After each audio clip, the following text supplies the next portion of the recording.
Take me out to the ball game. Take me out with the crowd. Buy me some peanuts and cracker jack. I don't care. Town baseball that started in Murray County started just about 10 years after the 1862 U.S.-Dakota War. Within 10 years in those same pastures, there were organized baseball teams. And those teams became almost an institution that gathered people similar to the churches and to the businesses and to the schools. In fact, there were town teams often before there were even towns. And now the town teams sustain community. It gives small communities something to rally around and be proud of. Well, it's 1, 2, 3 strikes, you're out at the old ball game. Town baseball and baseball in general was a passion of people. It was their entertainment on Sunday afternoon. There wasn't movie theaters, there wasn't TV, radio. This is what people did for social activity on Sundays. Town baseball was the entertainment outlet for people. So when it was billed and events were pulled off the same way as an entertainer coming to town. You'd have a picnic, you'd bring your lunch, you'd watch the baseball game, you'd root for your home team. If you brought your car, in the 19-teens, you'd bring your car and you'd park it on one side of the field, and if you brought your horse and buggy, you'd park it on the other side of the field. They were separate. They didn't park them all together. One of the most noted leagues in the county, we had 3 teams that belonged to what was called the First Night League, which started in 1948. And that is just as its title says. It was the first league in the state that played all of their games at night because all of the fields had electrical lighting. Black baseball teams came through southern Minnesota often. It was important for several reasons. One of them was how blacks were accepted at that time. They came through teams like the St. Paul Colored Gophers, the Tennessee Rats, the All Nations team, the Chicago Union Giants made regular trips through southern Minnesota. We've seen newspaper articles that say some of the greatest players ever came through southern Minnesota at that time. It's important for people to understand how the spread of baseball didn't matter what color a person was, it mattered how great they played and people came out to watch. Blacks weren't able to play professional baseball, they were barred from that. They created their own teams and they traveled the country to try and make money. Those teams would come and play an exhibition game with the local town teams. And they'd get a flat fee for coming, and then they'd get a part of the gate fee as well. And so they could make some money by playing baseball in these small towns.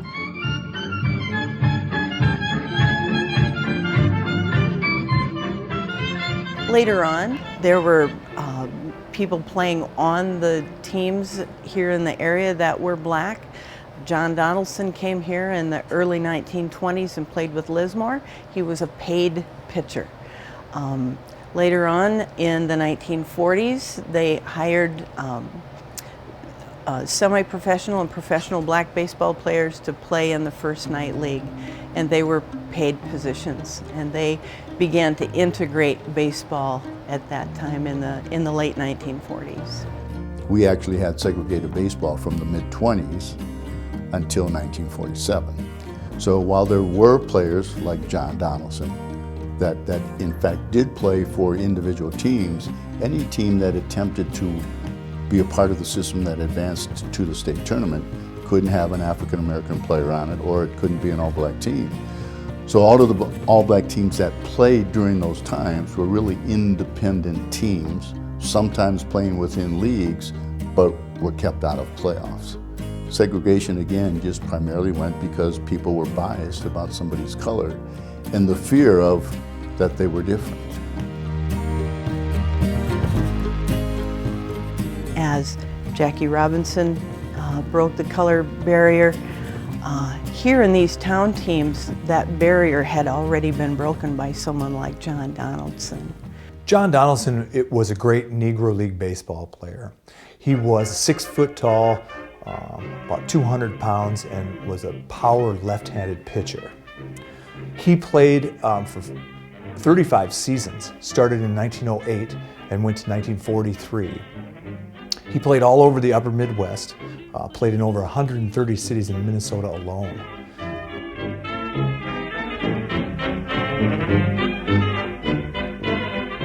One of the reasons John Donaldson was great was that he was a major leaguer who couldn't play in the major leagues.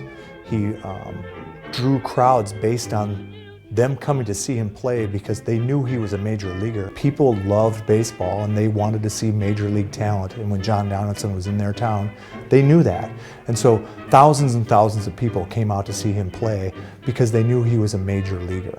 He would routinely strike out 20 players in a town in Minnesota, South Dakota, or the Upper Midwest, and beat everybody in your town, and then you'd ask him to come back the next year because the crowd was so big, your baseball team could make money that way. His legacy was taken away from him. He pitched for 35 years. Barely anybody knows who he is now. It's important for us to tell his story and have his legacy restored.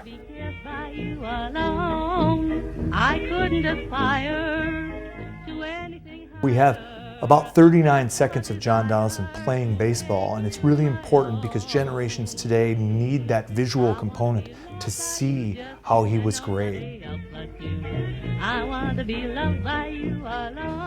You love to play, and if you can get paid for playing, that's a plus.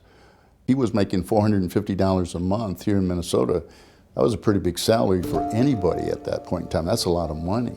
But at the same time, I think we all have those aspirations to be appreciated. Issues of racism were prevalent all the time. John Donaldson faced that everywhere he went. He took a very progressive attitude towards that, and we have newspaper reports that quote him as saying he gets shouted racial epithets all the time, but he's being paid to be there, which is a very progressive attitude. He always said that he wondered why he wouldn't be respected as a man and why he had to take the abuse from the crowd, but he understood he was getting paid, and so he moved on and tried not to let that bother him. But issues of racism were everywhere.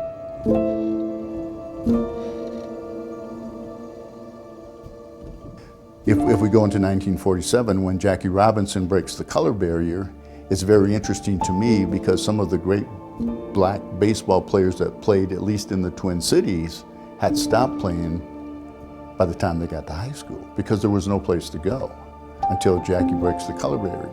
But even then, when Jackie Robinson retires after playing 10 years in 1956 or before the 1956 season, there are still 3 teams that are segregated in Major League Baseball.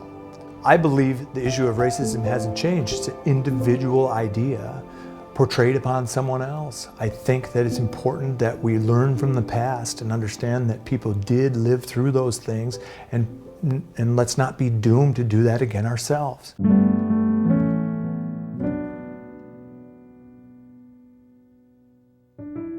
I think it's important to know that in this great state where we have baseball is a part of our tradition, it would be good to know all of the players that were very good players, regardless of what they look like. If they were a good baseball player, we should talk about them as a baseball player first, and then as an individual second, of who they were, what color they may have been. It really shouldn't matter. I think town ball has been important to these small rural communities in that it gives a community a reason to be in a time when towns are losing population. They've helped build and help sustain a sense of cohesiveness in these small rural communities, and that's been important ever since the first baseball player stepped onto one of those pastures and picked up a baseball bat.